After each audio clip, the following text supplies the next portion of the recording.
One man, 6 bunkers, 2 days, and a weapon he wasn't supposed to use that way.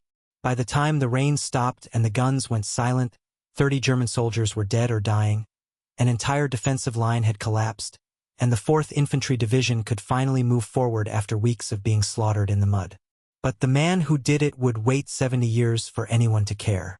This is what happened in the Hürtgen Forest when doctrine failed and one soldier decided that surviving meant breaking every rule he'd been taught. December 1944. The Hürtgen Forest ate men the way winter eats daylight, slowly and without mercy. 50 square miles of dense German woodland along the Belgian border had become a killing ground unlike anything the American army had seen in Europe. Trees so thick that tanks couldn't maneuver. Mud so deep it swallowed jeeps. Rain that turned foxholes into graves. And everywhere, dug into the earth like ticks, German machine gun nests that turned every clearing into an abattoir. The Fourth Infantry Division had been fighting in this forest since September. 3 months of agony. Men didn't talk about taking ground anymore. They talked about lasting until dark. About keeping their feet dry long enough to avoid trench foot. About whether the scream they just heard came from their own side or the enemy's, and whether it mattered. The division had already lost more men than it had when it landed in France. Replacements arrived scared and died quickly. The veterans, the ones who'd been there since Normandy, moved like ghosts through trees that had no names on any map that mattered. Private Pedro Cano had been with the division since the beginning. 24 years old, born in Texas to parents who crossed the border looking for work that paid in something other than promises. He'd picked cotton before he picked up a rifle. Learned English in schoolyards where speaking Spanish got you sent home. Joined the army because it was steady pay and because when they handed you a uniform, they didn't ask where your parents were born. Just whether you could shoot straight and follow orders. He could do both. But what made Cano different, what would matter in the days ahead, was that he understood how things worked. Not just rifles and radios, but systems. Cause and effect. If you pull this, that happens. If you move there, they see you. If you wait, they get careless. It wasn't genius. It was the patient, methodical competence of someone who'd spent his whole life figuring out how to make broken things work long enough to finish the job. The Hürtgen had a way of making doctrine irrelevant. All those field manuals, all that training at Fort Benning about combined arms and fire and maneuver, all of it dissolved in the mud. You couldn't call in artillery when you couldn't see more than 30 yards through the trees. Air support was a joke when the clouds hung so low you could touch them. Tanks got stuck or knocked out by mines before they cleared the tree line. So it came down to infantry. Men with rifles trying to cross open ground toward bunkers they couldn't see until the machine guns opened up. The MG42 was the sound of the Hürtgen, 1,200 rounds per minute. So fast it didn't sound like individual shots. Just a sheet of noise that tore through air and flesh without distinction. The Germans called it the Hitlersage, Hitler's buzzsaw. Americans called it other things, words you don't say in polite company, words that mean the same thing in any language. We can't get close to that. Cano's company had been pinned down since dawn on December 2nd. Not dramatically. No big attack, no desperate charge. Just stopped. Frozen in place by 3 machine gun nests positioned to cover the only approaches through the forest. The bunkers were log and earth fortifications built into the hillside, firing slits barely visible through the undergrowth. Every time someone tried to move, the guns opened up. Every time they stopped, the Germans waited. It was efficient, professional, the kind of defense that didn't need to kill everyone, just needed to make forward movement cost more than it was worth. The company commander tried everything in the manual. Mortars couldn't get the angle through the trees. A rifle grenade team crawled to within 50 yards and got cut down before they could fire. He called for armor. A Sherman tried to push through and threw a track on a mine within 10 minutes. The crew got out, which was something, but now there was a 30-ton paperweight blocking the trail and the machine guns were still there, still firing, still making it impossible to move. Hours passed. Men lay in the mud and waited for someone to figure it out. Some of them prayed. Some slept, the exhausted sleep of bodies too tired to care about danger. Some stared at the trees and thought about nothing at all, which was its own kind of mercy. Cano lay behind a fallen oak and watched the bunkers. Not constantly, He'd learned not to stare at things you couldn't change. But periodically, methodically, he'd look, checking angles, watching for patterns, seeing how the Germans rotated their gunners, where the blind spots might be, whether the rain was making visibility worse for them too. By afternoon, the company had been stuck for 8 hours. The CO was on the radio again, asking for options, getting nothing useful in return. Division wanted the position taken. Everyone wanted the position taken. Wanting didn't make it possible. Men were getting cold, which was dangerous. Not movie danger, but the real kind, the kind where your body stops working right and you make mistakes because you can't think clearly and then you're dead for stupid reasons that don't make good stories. Cano looked at the bunkers again. Then at the bazooka team lying 20 yards to his left. The M1A1 bazooka was an anti-tank weapon. 60mm rocket. Designed to punch through armor at a couple hundred yards. You didn't use it on bunkers. The manual said so. Bunkers were for engineers with satchel charges or for flamethrowers if you had them, which nobody did. The bazooka was too inaccurate, too slow to reload, too dangerous to the operator. The back blast gave away your position. The rocket could miss and you just wasted ammunition, and now they knew where you were. But Cano kept looking at it. And at the bunkers. And at the math. The problem wasn't the weapon. The problem was distance. Everyone thought of the bazooka as a long-range tool. Stay back, stay safe, put the rocket down range. But close range changed the equation. Close enough, you didn't need accuracy. You needed an explosion. And the M1A1 didn't care whether it was hitting a panzer or a log bunker. An explosion was an explosion. He crawled over to the bazooka team. 2 men, 1 loader, 1 gunner. Both looked at him like he was crazy when he said what he wanted to do. The gunner, a kid from Ohio whose name Cano didn't know and wouldn't remember, just shook his head. Back blast'll give us away. They already know where we are. Manual says 200 yards minimum. Manual didn't know about this. The loader, older, maybe 30, looked at Cano for a long moment. Then at the bunkers. Then back. How close? Close enough it doesn't miss. That's suicide range. Cano didn't argue. He just held out his hand for the weapon. The loader looked at the gunner. The gunner looked at the trees. Then he handed it over. You're gonna get killed. Probably. Cano checked the tube, checked the sight, checked the rockets. For rounds. He took them all. Then he started crawling forward. Alone. Through mud that smelled like rot and cordite and old death. The forest floor was a landscape of small obstacles that became enormous when you couldn't stand up. Roots, rocks, shell craters filled with water. Cano moved inches at a time. Bazooka cradled against his chest. Rockets in a bag he'd tied to his belt. The rain had picked up again, steady and cold. It mattered and it didn't. Made him harder to see, made the ground worse to crawl through. He stopped thinking about it and just moved. 50 yards took 20 minutes. The machine guns fired periodically, not at him, just firing to remind the Americans they were still there. Each burst made Cano freeze, face in the mud, waiting to see if they'd spotted him. They hadn't. Not yet. At 30 yards, he could see the first bunker clearly. Logs stacked horizontally, earth piled on top, firing slit about 2 feet wide. The MG42's barrel protruded slightly, moving in small arcs as the gunner scanned. Cano could see movement behind the slit. Shadows. Men. He set up behind a stump that wasn't big enough to matter but was all he had. Loaded the rocket. Positioned himself. 25 yards now. Point blank for a weapon designed to reach across football fields. The back blast was going to be spectacular. Everyone would know where he was. He'd get one shot and then he'd have to move or die. Cano settled the tube on his shoulder, sighted through the crude optic, put the crosshairs on the firing slit, and squeezed the trigger. The noise was catastrophic. The rocket screamed out in a gout of flame and smoke. The back blast lit up the forest behind him like a flare. The rocket covered 25 yards in a fraction of a heartbeat and went straight through the firing slit into the bunker. The explosion was muffled, contained by earth and logs, but the effect was absolute. The bunker belched smoke and dust. Something caught fire inside.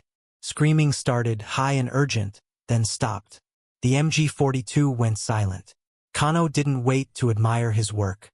He rolled left, crawled 10 yards, found a depression in the ground, and pressed himself flat as the other two bunkers opened up, tearing apart the space where he'd been. They didn't know where he was now, just knew someone was close. The firing was angry, undisciplined, wasting ammunition on shadows. He waited, let them burn through their fear, let them wonder. 30 seconds, a minute, the firing slowed, stopped. He could hear voices, German, shouting to each other, trying to coordinate, trying to figure out what just happened. Cano reloaded. 3 rockets left. Crawled toward the second bunker. This one was harder. They were alert now, looking. He had to move during their blind spots when they were looking the other way when the rain was heaviest. It took 40 minutes to cover 40 yards. But he got there, and the math was the same. Too close to miss. Too close for them to react. He fired. The rocket punched through the firing slit. The bunker erupted from inside. More screaming. More smoke. Another gun silent. The third bunker was panicking. He could hear it in their fire. Long undisciplined bursts into the forest, trying to suppress an enemy they couldn't see. Cano didn't rush. Rushing got you killed. He moved carefully, crawled through their beaten zone while they were reloading, set up 20 yards out, fired his third rocket. Same result. Explosion. Smoke. Silence. 3 bunkers down. The American line started to move. Slowly at first, not trusting it, then faster as they realized the guns were dead. They swept through the position. Found bodies. Found survivors trying to surrender. Found Germans who'd run when they saw what was happening. Cano walked back to the American line with the bazooka over his shoulder and 1 rocket left. Men looked at him like he'd done something impossible. He hadn't.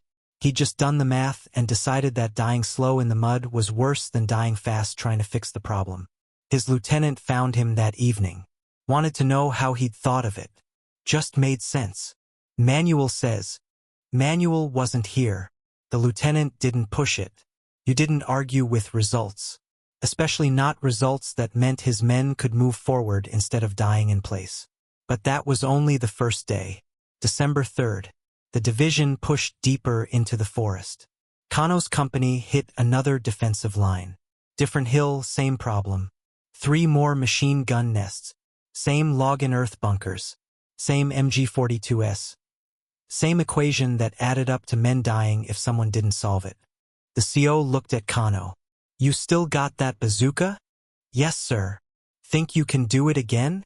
Cano looked at the bunkers. At the trees. At the rain that hadn't stopped since yesterday.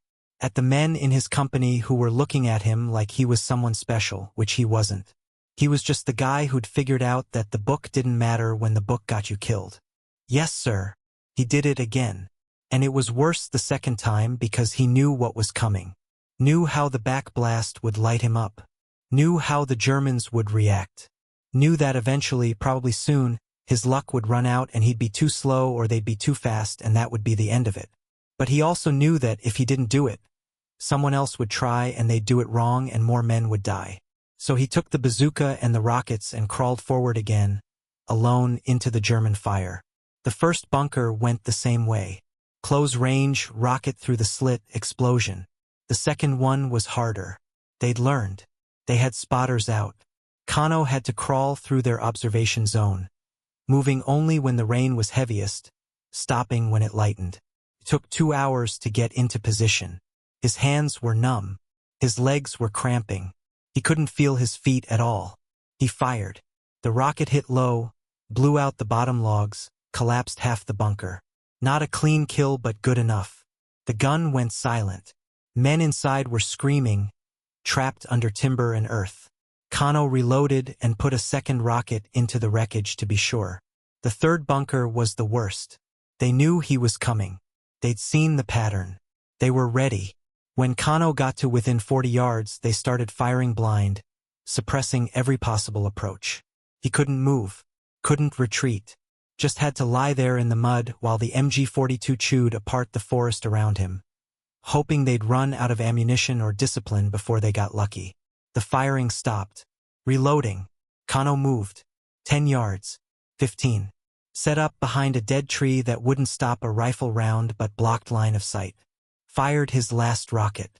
It went wide. Missed the firing slit.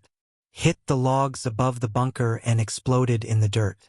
Cano had no ammunition left. The Germans knew where he was. The MG42 swung toward his position. He could hear it, that buzzsaw sound, getting closer. He pressed himself into the earth and waited for the rounds that would end it.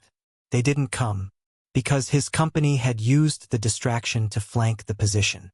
While the Germans were focused on Cano, a rifle squad had worked around the side and dropped grenades through the bunker's rear entrance.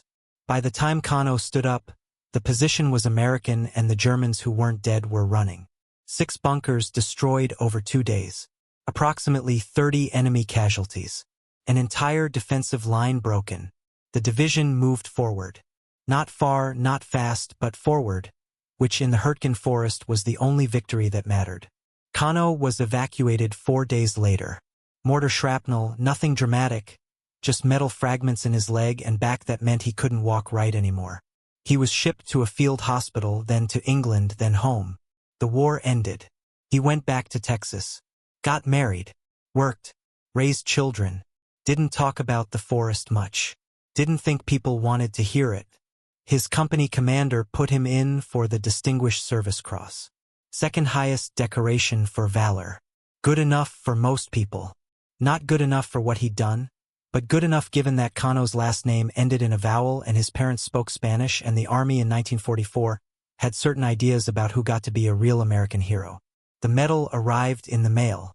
No ceremony. No photographers. Just a box with a ribbon and a citation that described what happened in the kind of bland official language that made it sound like routine business. Cano put it in a drawer and got on with living. 70 years passed. The men who'd been there died or forgot or stopped caring. The Hürtgen Forest became a footnote in history books, a name that meant nothing to people who weren't there. Cano's children grew up. His grandchildren grew up. He got old the way everyone does, slowly and then suddenly. In 2014, the Department of Defense conducted a review called Valor 24. They were looking at Hispanic and Jewish American soldiers who'd been recommended for the Medal of Honor during World War II and received lesser decorations. The review wasn't motivated by justice, exactly. More by embarrassment. Someone had finally noticed that the pattern of who got the medal and who didn't looked suspiciously like discrimination, and that was bad for the Army's image in the 21st century. They found Cano's file. Read the after-action reports. Talk to the men who were still alive. Realized that what he'd done was objectively extraordinary. That 6 bunkers destroyed by one man over 2 days with a weapon he wasn't supposed to use that way was the kind of action the Medal of Honor was designed for. That if his name had been Smith instead of Cano, he'd have been on magazine covers in 1945. The Pentagon approved the upgrade. But Cano was dead by then. Heart failure 2008. He'd made it to 86 without ever knowing that anyone cared about those 2 days in December.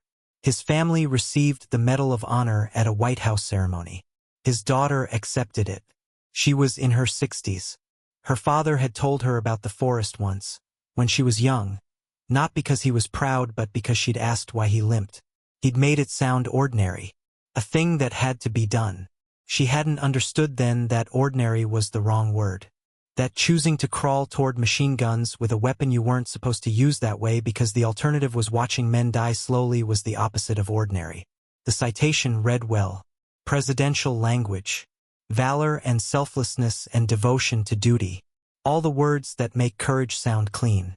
But the men who'd been there, the few who were still alive in 2014, they remembered it differently. They remembered mud and cold and the sound of the MG42.